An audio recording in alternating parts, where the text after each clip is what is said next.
China is doing math, but what kind? It is an equation that will solve a problem the whole world is facing: connectivity and growth.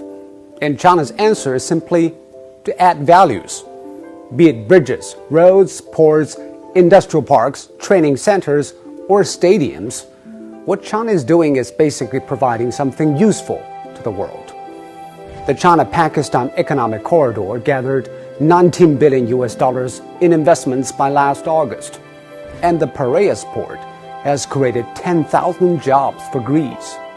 The China cargo trains to Europe have delivered more than 570,000 20-foot equivalent units of goods in 7 years, an amount that can fill 21 Empire State Buildings. All these would not be possible if there were no BRI.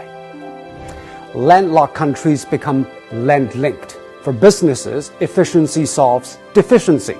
And for people, connectivity brings ingenuity. More than 150 countries and international organizations have signed on to the Belt and Road. And a study by the World Bank concluded that BRI projects could lift global GDP by 3%. The BRI is a boost to the world. But the perception of the BRI is different. Fundamentally, it is a problem of how to frame your thinking. Do you appreciate the water in your cup, or do you whine about the space left to be filled? Some Western politicians say China is deliberately overloading weak countries with loans, and when they buckle, China will seize their assets. First of all, they forget why these countries need the loans in the first place. Without the money, the people would never see a new road or a bridge. China can prove this with 40 years of report cards. Secondly, the risks of the loans have been totally overblown. A typical example is Hambantota.